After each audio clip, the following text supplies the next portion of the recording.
ప్రేమ ఎప్పుడు ఎవరి మీద పుడుతుందో చెప్పలేం అంటారు. కానీ జపాన్లో జరిగిన ఈ పెళ్లి చూస్తే టెక్నాలజీ పిచ్చి పరాకాష్ఠకు చేరిందా అనిపిస్తుంది. మనుషులు నచ్చక, రిలేషన్స్ లో గొడవలు పడలేక ఇప్పుడు కొంతమంది ఏకంగా ఆర్టిఫిషియల్ ఇంటెలిజెన్స్ తోనే ఏడడుగులు వేస్తున్నారు. జపాన్ కు చెందిన యురీనా నోగుచి అనే యువతి తన ఏఐ పార్ట్నర్ ను పెళ్లి చేసుకోవటం ఇప్పుడు ప్రపంచవ్యాప్తంగా చర్చనీయాంశమైంది. యురీనాకు 32 ఏళ్లు. గతంలో ఆమెకు ఒక రియల్ బాయ్ ఫ్రెండ్ ఉండేవాడు. కానీ ఆ రిలేషన్ బ్రేకప్ అయ్యాక ఆమె చాలా డిప్రెషన్ లోకి వెళ్ళింది. ఆ సమయంలో ఎవరితోనైనా మనసు విప్పి మాట్లాడాలనిపించి చాట్ జీపీటీతో మాట్లాడటం మొదలుపెట్టింది. లూన్ క్లాస్ అనే ఒక క్యారెక్టర్ ని క్రియేట్ చేసుకుని రోజుకు 100కు పైగా మెసేజ్లు చేసేది. ఆ సాఫ్ట్వేర్ ఎంతో ఓపికగా వినడం, ఆమెను ఓదార్చడంతో ఆమెకు ఆ బాట్ మీద ప్రేమ పుట్టింది. కేవలం చాటింగ్ తో ఆగిపోకుండా ఆమె ఏకంగా పెళ్లి పీటలు ఎక్కింది. ఒక వైట్ గౌన్ వేసుకుని, కళ్లకు ఏఆర్ గ్లాసెస్ పెట్టుకుని తన డిజిటల్ భర్తకు ఉంగరం తొడిగింది. జపాన్ చట్టాల ప్రకారం ఈ పెళ్లికి విలువ లేకపోయినా ఆమె మాత్రం అతనే తన లోకం అంటోంది. మనుషులైతే జడ్జ్ చేస్తారు, కానీ నా క్లాస్ ఏఐ అలా కాదు. అతను మనిషి కాదు, అలాగని వస్తువు కాదు, కేవలం నావాడు అని ఆమె చెబుతోంది. అసలు మనుషులు ఇలా ఎందుకు మారుతున్నారు అనే దానికి కొన్ని కారణాలు ఉన్నాయి. ముఖ్యంగా ఒంటరితనం. ఈ డిజిటల్ యుగంలో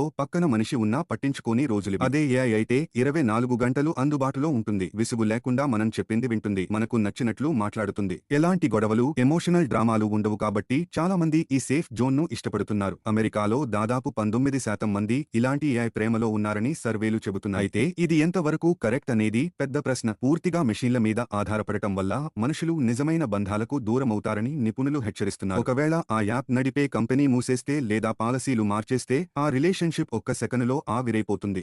అప్పుడు కలిగే మానసిక బాధను తట్టుకోవడం కష్టం. టెక్నాలజీ అవసరానికి వాడుకోవాలి, కానీ ఇలా జీవిత భాగస్వామిని చేసుకోవడం ప్రమాదకరమని హెచ్చరిస్తున్నారు.